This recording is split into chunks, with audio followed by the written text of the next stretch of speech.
All right, so we are now recording. So welcome everyone. I am Laura Nederhoff. I'm the director here at Shaw Public Library in Greenville. I would like to welcome our speaker today, Twinkle Marie Porter Manning. She is a semi-retired television producer, a luxury lifestyle magazine editor, and a magazine consultant. She is also a community minister and founder of Moosehead Lake Retreats. She's an author, a poet, a liturgist whose writings have been included in publications and services around the world. And tonight she debuts her first poetry book entitled Accompanied. And I did just want to give a little disclaimer here that any views expressed by the author are her own and not endorsed by Shaw Public Library or the town of Greenville. So on that note, I just have a few questions for you, Twinkle, whenever you're ready to start. Okay, I'm unmuted. Yep. Great. So welcome. So when did you first begin writing poetry? As a teenager, probably. Yeah, when I was a kid, I wrote a lot, and I think I formed my first poem probably around the age of 16 or 17 years old. One that I treasure to this day. Yeah. Nice. So this is your first poetry book, but is your poetry published elsewhere as well? It is. I've been published in several poetry anthologies, Okay. CHB Media in Florida, 3 of theirs, and some others along the way as well, but 3 for CHB Media. Great. Tell me, what inspires you to write poetry, or kind of where do you get your inspiration from? Typically my poetry, it comes from where I'm at any given moment in time, literally and physically and emotionally where I'm at. Mm-hmm. The places where I am, they generate a lot of inspiration for me, especially in the natural world. Mm-hmm. Of course, cerebrally, emotionally influence both my desire to write and the content therein. I'm also given the opportunity to frequently write poetry and meditative like poetry for rituals and sermons. I often am called upon to curate a poem for a client's milestone, whether it's their wedding, oftentimes baptisms or funerals even. But my personal poetry is inspired from where I am, body, mind, and spirit.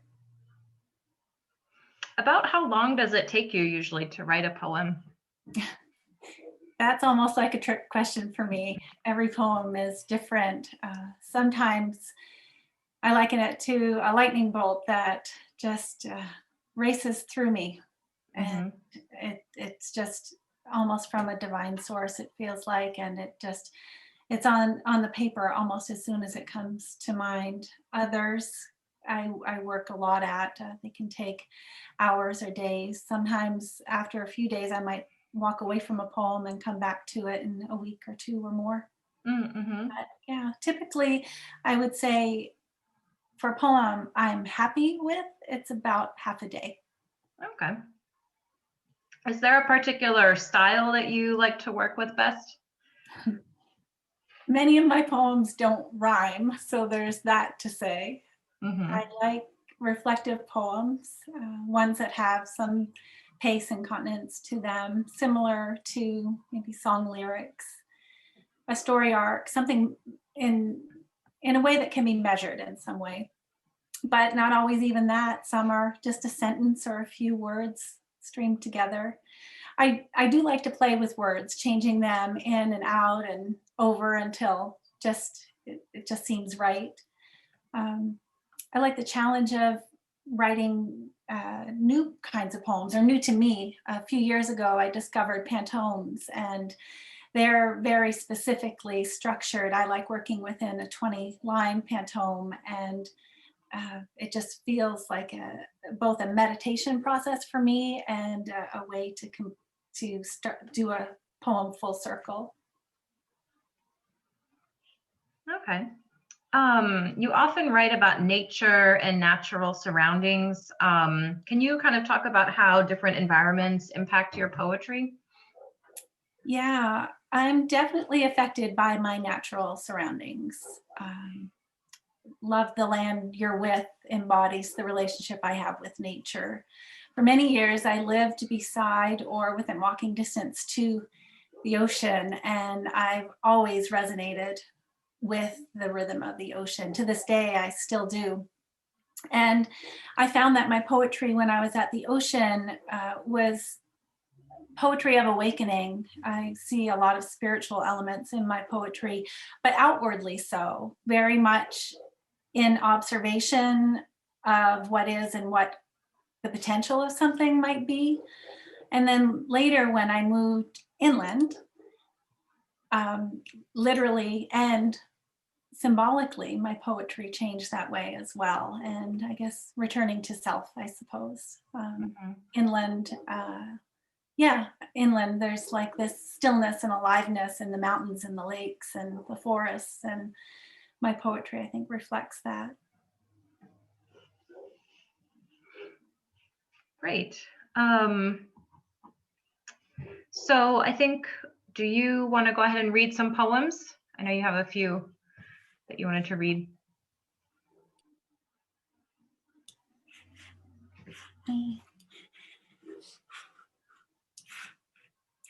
I'd just quickly like to say hello to everyone that's here. Laura, thank you for hosting me.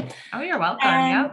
And I have some of my dearest friends are on here. My husband, of course, has joined us. My best friend Carmen out in California, Sandra and Karen, who are lifelong friends since childhood. Lois and Margaret. Hi, Margaret. And my sister Audrey as well. So thank you all for joining tonight. Hi, Lois. So my book is called Accompanied. Very much because I felt accompanied on this journey, and like I could cry at the people who are here tonight because they have each been part of a winding and weaving journey. So most of you know how I feel about the very air around me, right? How I feel that it speaks to us and that when we're grateful and when we listen, we hear our own songs. And so the first poem I'll read is entitled Listen. Breathe in each morning the magic of life. Breathe out each evening deep gratitude for living. And listen to the call of the universe. In every interaction, in every curve in the road, in every commitment to task, in every covenant of relationship, in every whispered word, in every meditation, in every prayer, in every song. Listen.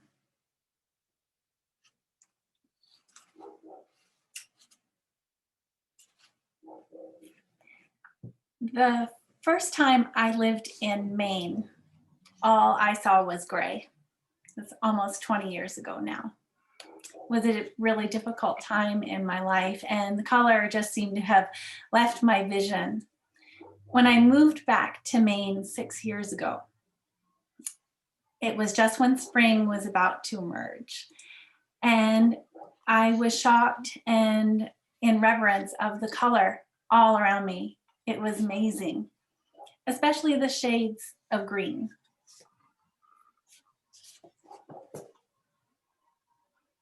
Emergent green. Green like no other, spectrums full, lengths of trees adorned in pigments persuaded by daylight tilt toward yellow. Spring has arrived, summer soon to follow. life in Maine as it should be. What questions must we ask to realize our purpose? Can we know the unknown? Can we seek the unsearchable? Green like no other, spectrums full, lengths of trees adorned in pigments persuaded by daylight tilt toward yellow. Could that we would understand what's before us. Unspeakable majesty awaits the awakening soul.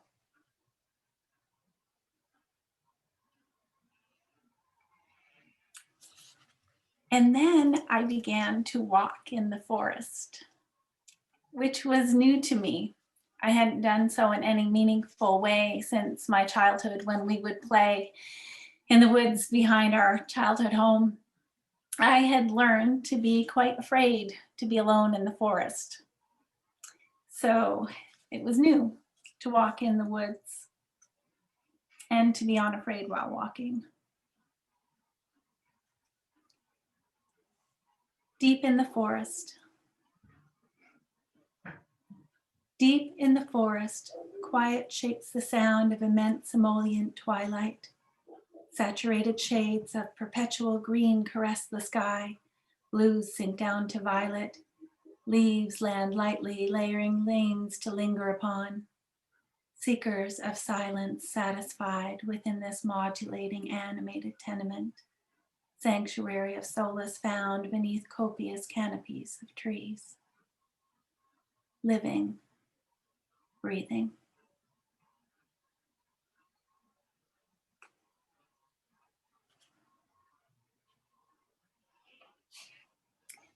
I was asked to write a poem for a worship service theme that was dedicated to healing the environment and to observe why it was important to live gently upon the earth. And I wrote a pantome.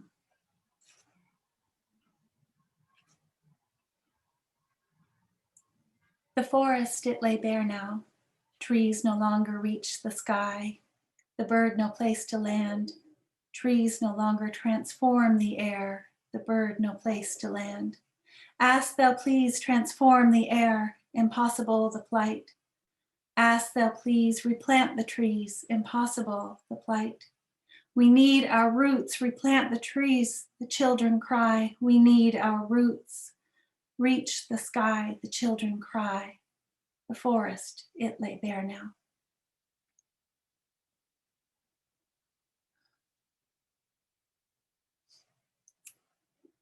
When I was a kid, one of my favorite books was The Outsiders. I guess it still is, by S.E. Hinton. Both for its story and for its introduction to Robert Frost's Nothing Gold Can Say.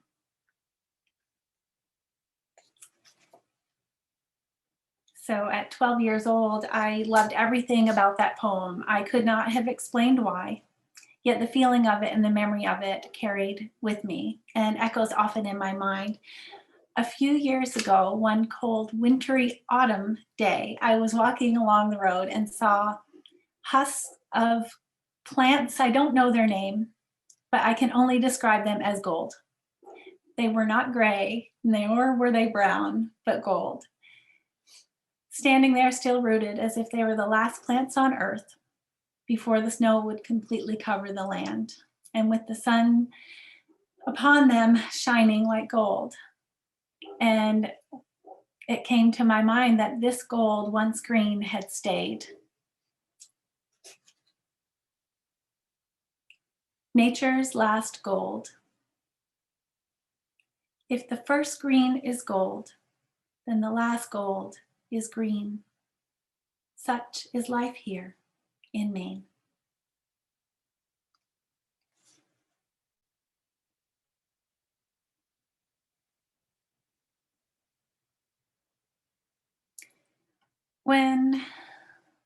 Let me see my notes.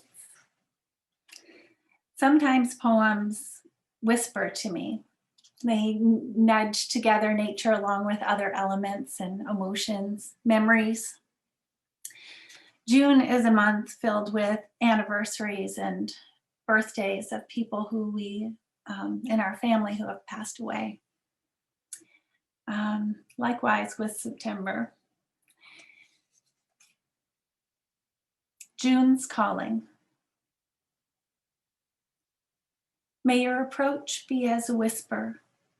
Caress my cheek so I know you're there. Tap my window with melodic raindrops. Send gentle winds to mess my hair. Plant yourself along the roadside. Appear in daffodils, spirited display. Fill the air with puffs of dandelions. Help me remember how we'd play. Send the bees to nurse the lilacs. Their scents warm my heart. Manifest in gentle sounds, each day inly works of art. Return each breath once given. Surround us in peace that comfort brings. Release the folds encumbered by time's ever-moving ring. Tap my window with melodic raindrops. Send gentle winds to mess my hair. May your approach be as a whisper. Caress my cheek so I'll know you're there. And the final poem I'll read right now is sort of, an exercise in philosophy maybe. Circling but never reaching silence. Silence does not truly exist, nor does stillness, not really. Quiet and whispers, yes, but not silence and stillness. A pantome. I sit here seeking silence. What stillness I demonstrate. The wind tousles my hair, the pulse of my blood rhythmic in my ears. What stillness I demonstrate. Breathe in, breathe out. The pulse of my blood rhythmic in my ears. My breathing harmonizing with my heartbeat. Breathe in, breathe out. Oh, so still, yet ever in motion. My breathing harmonizing with my heartbeat. Circling but never reaching silence. Oh, so still, yet ever in motion. The room echoes my stillness. Circling but never reaching silence. The window left open. The room echoes my stillness. The wind tousles my hair. The window left open. I sit here seeking silence.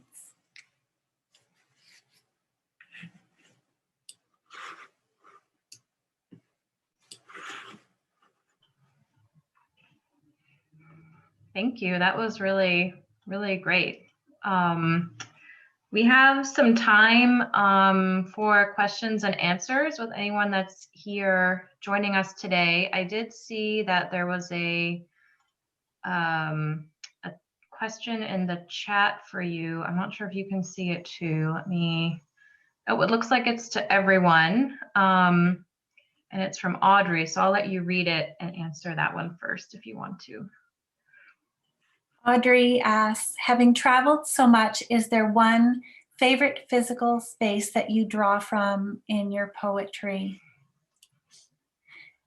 Yeah, Moosehead Lake. It's my home. I've lived a lot of places. I was born in Boston. I grew up in Canada on Prince Edward Island. I've lived in Concord and Lexington, Massachusetts, Florida, California, Hawaii. And much to the surprise of most of my friends and family, I came back to Maine. And there's nothing like Moosehead Lake. Anne has a question. She asks, how did you end up in Maine and then at Moosehead? So I ended up in Maine because my youngest child has cousins the same age as him, and my siblings all live in Maine. And so I moved here so that I would be closer with them and closer with his siblings who live up in Canada. I landed in Pittsfield, and then I started looking for the nearest ocean because that's what I had known most of my whole life, with the exception of spending quite a bit of time around Walden Pond and Concord. I I spent most of my water time at the ocean. And within easy driving distance, one of the largest bodies of water was Moosehead Lake. And so I thought, well, let's explore. And my son and I went up and fell in love. Just as soon as you crest the hill, you know you've found a magical place. Mm-hmm. The best view around, for sure. It really is.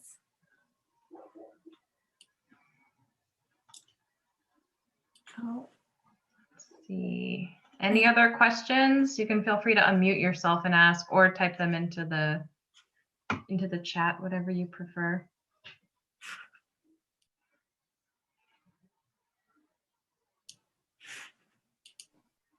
Marie, out of all of your books, that has to be one of my favorites. I love your poems, and I love how you transport me to those places. So I can't wait to get my signed copy soon.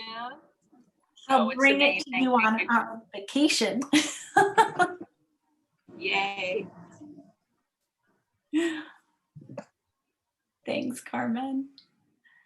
Oh, I have a direct message. Can I describe Moosehead Lake? Oh, I've tried.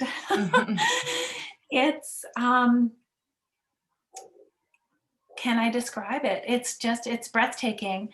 As I said, when you crest the hill, when you're coming in from Monson and you crest the hill, you see this large body of water that could be a bay of an ocean, and it's just sprinkled with little islands in it.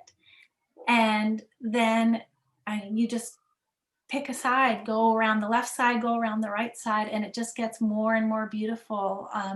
On the Lily Bay side, there's sandy beaches, and it's breathtaking.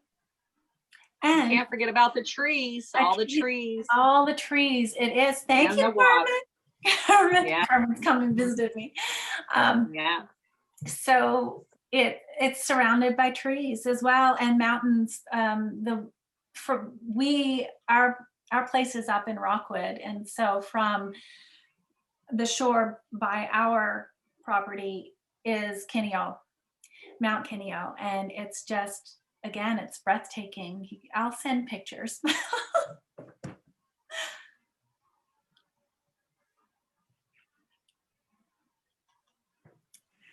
Another comment from Karen. Not a question so much, but more a comment. Marie, I find your poems to be so hopeful. I don't know if that's intentional, but I find it comforting. Thank you. Yeah, I've written poems in response to just the chaos that's around us a lot of the time, you know, from whether it happens to be an election season or a crisis we hear about. You know, my poems often resemble prayers. And some of them excavate some of the dark stuff so that we can make room for hope as well. Bye, Carmen. And Anne affirms Moosehead Lake is magical. You live there, I believe, right, Anne?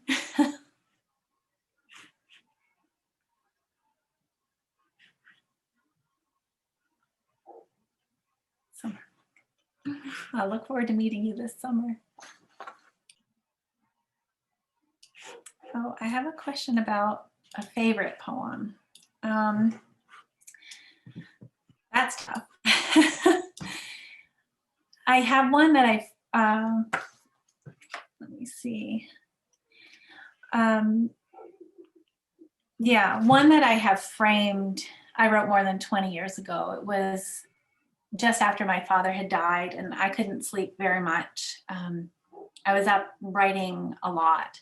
And when I did sleep, I often woke with just this poem bursting through. This one, if I can. It's called My Night's Flight. As I soar through my dreams, I am free to observe the eagerness of my flight. For here in my dreams, I can easily escape the inescapable. I can rely on the untamed, for I can tame it. I am sure to achieve, for I am strong. In my dreams, I control my life course and am unwavered by the challenges therein. Truly, I can fly into the depths of the sky as I sway on the currents of the air. Beneath the surface of the water, I too can slice through without concern for the natural laws that should prohibit it. Have you perhaps felt the break of a cloud as you pass through one dream to another? I cannot express the feeling of lightheartedness as I lift like a butterfly toward the sun, or the victory I sense when I flee from violence as I move through the atmosphere one last time. I awake with regret that I no longer can fly in the day as the night. Anxious I am to close my eyes once again, to leap in the breeze as I might.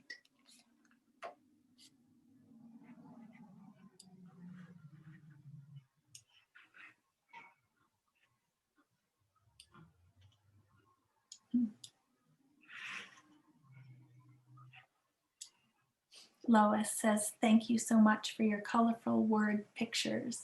Look at that. Thank you, Lois.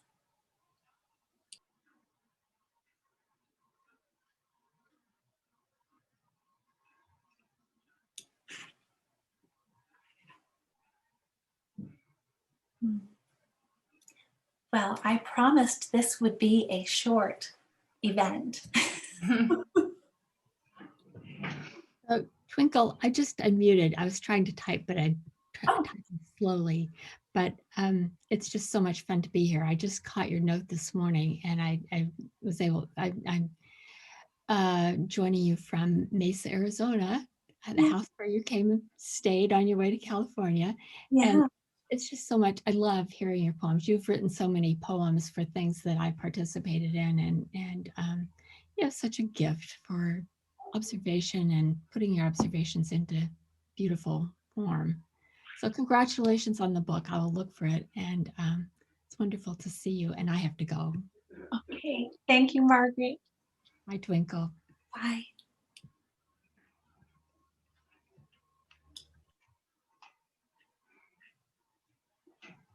Again, thanks, Twinkle. It was wonderful.